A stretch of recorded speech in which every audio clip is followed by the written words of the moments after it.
எலிப்பொறி. ஒரு பண்ணையார் வீட்டில் ஒரு எலி வசித்து வந்தது. ஒரு நாள் தனது இரவு நேர இரை தேடப் புறப்பட்டுக் கொண்டிருந்தது. எலி வலையை விட்டு தலையை உயர்த்தி பார்த்தது. வீட்டின் எஜமானனும் எஜமானியும் ஒரு பார்சலை பிரித்துக் கொண்டிருந்தார்கள். ஏதோ நாம் சாப்பிடக்கூடிய ஒரு பொருள்தான் உள்ளே இருக்கும் என்று ஆவலோடு பார்த்தது எலி. அவர்கள் வெளியே எடுத்தது ஒரு எலிப்பொறி. அதை பார்த்ததும் அந்த எலிக்கு மூச்சே நின்றுவிடும் போல இருந்தது. உடனே ஒரே ஓட்டமாக வீட்டிலிருந்த கோழியிடம் போய் சொன்னது. பண்ணையார் ஒரு எலிப்பொறி வாங்கி வந்துள்ளார். எனக்கு பயமாக இருக்கிறது என்றது. இதைக் கேட்ட கோழி, உன்னை பொறுத்தவரை இது கவலைப்பட வேண்டிய விஷயம்தான். நல்ல வேளையாய் இந்த எலிப்பொறியால் எனக்கு ஒரு பிரச்சனையும் இல்லை என்றது கோழி. உடனே அது பக்கத்திலிருந்த வான்கோழியிடம் சென்று அதே விஷயத்தை போய்ச் சொல்லியது.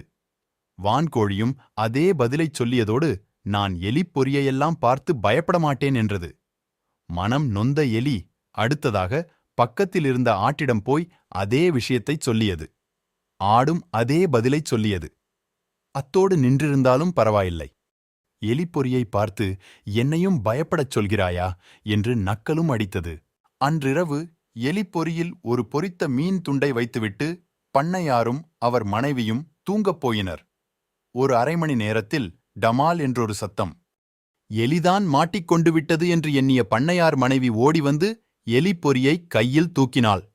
ஆனால் எலிக்கு பதிலாக மாட்டியிருந்த பாம்பு ஒன்று எஜமானியை கடித்துவிட்டது. உடனே எஜமானியை ஆஸ்பத்திரிக்கு கொண்டு ஓடினார்கள். விஷத்தை முறிக்க இன்ஜெக்ஷன் போடப்பட்டது. ஆனால் பண்ணையார் மனைவிக்கு காய்ச்சல் குறையவே இல்லை. அருகிலிருந்த ஒரு மூதாட்டி பாம்பு கடிக்குப் பின்னால் வரும் காய்ச்சலுக்கு சிக்கன் சூப் வைத்துக் கொடுத்தால் நல்லது என்று யோசனை சொன்னாள். கோழிக்கு வந்தது வினை. கோழி அடித்து சூப் வைக்கப்பட்டது. கோழி உயிரை விட்டது. அப்போதும் பண்ணையார் மனைவியின் காய்ச்சல் குறையவில்லை. உறவினர்கள் சிலர் நலன் விசாரிக்க வந்தார்கள். அவர்களுக்குச் சமைத்து போட வான்கோழியை அடித்தார்கள். வான்கோழியும் உயிரை விட்டது. சில நாட்களில் பண்ணையார் அம்மாவின் உடல்நலம் தேறியது. பண்ணையார் தன் மனைவி பிழைத்ததைக் கொண்டாட ஊருக்கு விருந்து வைத்தார்.